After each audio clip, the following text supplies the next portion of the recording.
সরকারি হাসপাতালে হবে বিনা পয়সায় সিটি স্ক্যান। দুর্গাপুর মহকুমা হাসপাতালে এই পরিষেবা উদ্বোধন হলো। উদ্বোধন করলেন রাজ্যের পঞ্চায়েত, গ্রামোন্নয়ন ও সমবায় মন্ত্রী প্রদীপ মজুমদার। উপস্থিত ছিলেন আসানসোল দুর্গাপুর উন্নয়ন পর্ষদের চেয়ারম্যান তথা দুর্গাপুর মহকুমা হাসপাতালের রোগী কল্যাণ সমিতির চেয়ারম্যান কবি দত্ত, মহকুমা শাসক সৌরভ চট্টোপাধ্যায়। দুর্গাপুর মহকুমা হাসপাতালে পশ্চিম বর্ধমানের পাশাপাশি বাঁকুড়া এবং পূর্ব বর্ধমানের বেশ কিছু এলাকার মানুষ আসেন চিকিৎসা করাতে। আর্থিক অনটনের জন্য বাইরে সিটি স্ক্যান করাতে অনেকের সমস্যা হতো। সেই সমস্যার কথা মাথায় রেখে দুর্গাপুর মহকুমা হাসপাতালে শুরু হলো নিজস্ব সিটি স্ক্যান পরিষেবা।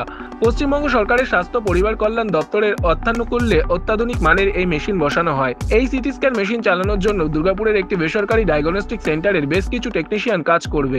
মন্ত্রী প্রদীপ মজুমদার এই বিষয়ে বার্তা দিয়েছেন। 18 স্লাইস স্ক্যানের পরিষেবা আজ থেকে এখানে সংযোজিত হলো। সারা রাজ্যে কিভাবে আমাদের সরকারি হাসপাতাল এবং সরকারি উদ্যোগে ব্যবস্থাপনায় যেভাবে স্বাস্থ্য পরিষেবার ব্যাপ্তি এবং গুণগত মান বৃদ্ধি পাচ্ছে তা সকলেই সংবাদ মাধ্যমের মাধ্যমে আপনারা জানতে পারেন। আপনাদের সহকর্মীরা সেখানে বিভিন্ন কর্মকাণ্ড আমাদের সাধারণ মানুষের কাছে পরিবেশন করেন। আমরা বরাবরই মাননীয় মুখ্যমন্ত্রীর দৃষ্টি আকর্ষণ করি এবং উনি সঙ্গে সঙ্গে সহায়তার হাত বাড়িয়ে দেন। দুর্গাপুরে যা যা অসুবিধে আছে এবং এই হাসপাতালের যে জনপ্রিয়তা ক্রমশ বৃদ্ধি পাচ্ছে সেটা একটা প্রমাণ যে এখানের স্বাস্থ্য পরিষেবা অনেক উন্নত মানের এবং এখানের পরিষেবার ব্যাপ্তি অনেক বেড়েছে। বিগত কয়েক বছরে আমরা যা দেখেছি এটাও আমাদের একটা বিরাট আকাঙ্ক্ষা ছিল যে এখানে যত রোগীরা আসেন শুধু দুর্গাপুর বা পার্শ্ববর্তী ব্লক এর বা মহকুমার নয়, আমরা অন্য অন্য পার্শ্ববর্তী জেলার থেকেও অনেক দুস্থ রোগীরা এখানে আসেন। সেই জন্য তাদের পক্ষে আজকালকার যে অপরিহার্য পরীক্ষাগুলো হয় স্বাস্থ্য পরিষেবাকে সঠিকভাবে পরিচালিত করার জন্যে, সেগুলোর জন্যে তারা অনেক অসুবিধায় পড়ে। আমরা ইলেকট্রনিক এক্স-রের ব্যবস্থা করেছিলাম, আমরা এখানে স্ক্যানের জন্য অনুরোধ করেছিলাম, কিন্তু যে সময় আমরা অনুরোধ করি তখন পশ্চিমবঙ্গে সুপার স্পেশালিটি হাসপাতাল ছাড়া এই পরিষেবা দেওয়ার ব্যবস্থা ছিল না। মাননীয় মুখ্যমন্ত্রী দুর্গাপুরের বাসীদের আবেদনের কথা মাথায় রেখে আরও কয়েকটি মহকুমা হাসপাতালে সঙ্গে দুর্গাপুরও যাতে এই পরিষেবা দিতে পারেন সেই রকম সিদ্ধান্ত নেন। আমি খুব আনন্দিত যে আজকে সেই প্রতিশ্রুতি আমাদের আকাঙ্ক্ষার ওপর নির্ভর করে তার রূপায়িত হতে চলেছে।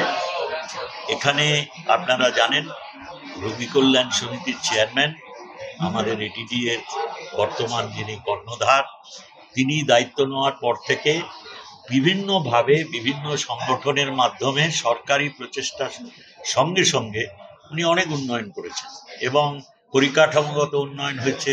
আমরা 100 বেডের নতুন সংযোজন করার মতো ব্যবস্থা করতে পেরেছি। সম্পূর্ণ হয়তো পরিষেবা সেখানেও দেওয়া হচ্ছে না, কিন্তু আস্তে আস্তে সেগুলোরও ব্যবস্থা হচ্ছে। তার সঙ্গে সঙ্গে অনেক রকমের এখানকার পরিষেবার গুণগত মান বেড়েছে। আমরা আজকে যেটা এখানে সংযোজন করতে পারলাম, আমরা সকলেই কৃতজ্ঞতা জানাই দুর্গাপুরবাসীর কল্যাণের জন্য মাননীয় মুখ্যমন্ত্রীর এই মানবিক অবদান আরেকটি পরিষেবা সংযোজিত করার এই প্রয়াসকে সফল করার জন্যে। আমার এতে দৃঢ় বিশ্বাস যে আমাদের পরিষেবার গুণগত মান এখানে আরও বাড়বে, আরও এই মহকুমা হাসপাতালের জনপ্রিয়তা বাড়বে। তার সঙ্গে সামঞ্জস্য রেখে যে পরিকাঠামোগত আরও উন্নয়নের দরকার সেদিকেও দৃষ্টি দেওয়া হচ্ছে। রোগী কল্যাণ সমিতির চেয়ারম্যান আমাকে বললেন পিডব্লিউডি যে জায়গাটায় আমাদের বর্ধিত পরিষেবা দেওয়ার সংযোজন করার প্রতিশ্রুতি দিয়েছেন, সেই জন্যে যারা ওটা তাদের সিএসআর থেকে করবেন বলেছিলেন তাদের অন্য আরেকটা জায়গায় পরিকাঠামোগত উন্নয়নের জন্য দায়িত্ব দেওয়া হচ্ছে। মূল লক্ষ্য আমরা সমন্বিতভাবে মাননীয় মুখ্যমন্ত্রীর যে এই প্রয়াস তাকে আরও সংগঠিত করে যাতে দুর্গাপুরে যেসব মানুষ স্বাস্থ্য পরিষেবা নেওয়ার জন্য দৌড়ে আসেন তারা যেন সম্পূর্ণ সন্তুষ্ট হয়ে যেতে পারেন। রোগী কল্যাণ সমিতির চেয়ারম্যান কবি দত্ত বলেছেন, সুপার স্পেশালিটি হাসপাতাল ছাড়া এরকম সুবিধা কোনো হাসপাতালেই থাকে না। দুর্গাপুর মহকুমা হাসপাতালে সুপার স্পেশালিটি হাসপাতালের মতো পরিষেবা পাওয়া যায়। আরও একটি নতুন পরিষেবা যোগ হলো, স্বভাবতই দুর্গাপুর সহ পার্শ্ববর্তী জেলার মানুষ উপকৃত হবেন। কি লাভ, একটা সিটি স্ক্যান যন্ত্র এত সুন্দর হলো, এবং এটা আপনাদের যেটা জানা দরকার যে মানে ওয়েস্ট বেঙ্গলে সুপার স্পেশালিটি হসপিটাল ছাড়া এই ফেসিলিটি কিন্তু কোথাও হয় না।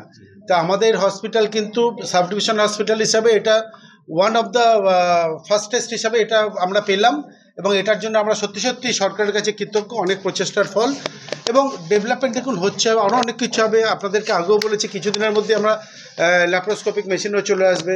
আমরা ব্লাড সেপারেশন ইউনিটের জন্য করা আছে, আমরা ফলো আপ করছি। আমরা আশা করি সেটাও এই বছরের মধ্যে করে দেবো। পরে দেখা যাক, সব এমআরআইয়ের জন্য পরবর্তীকালে চেষ্টা করব। আমরা এটাকে একটা সেই জায়গায় নিয়ে যাওয়ার চেষ্টা করব যেই জায়গা সাধারণ মানুষের খুব দরকার। এই যে সিটি স্ক্যানটা বিনা পয়সায় হবে, আপনি চিন্তা করুন এটা সাধারণ লোকের মানে কত উপকার হতে পারে, কত ভালো ডায়াগনস্টিক হতে পারে। ব্যাস এইটুকুই আপনাদের কাছে প্রার্থনা যে ব্যাস আপনাদের সহযোগিতাটা সত্যি দরকার, এই সহযোগিতাটা রাখবেন তাহলেই হবে, পাশে থাকবেন। কোনো বেসরকারি সংস্থা উদ্যোগ? হ্যাঁ, এটা যে এটা কোনো বেসরকারি উদ্যোগ, পুরোপুরি সরকারি উদ্যোগ। দুর্গাপুর থেকে নিজস্ব প্রতিনিধি রিপোর্ট, এনএম নিউজ। আরও খবরের আপডেট পেতে সাবস্ক্রাইব করুন আমাদের ইউটিউব চ্যানেলটি আর বেল আইকনে ক্লিক করুন নোটিফিকেশনস পেতে।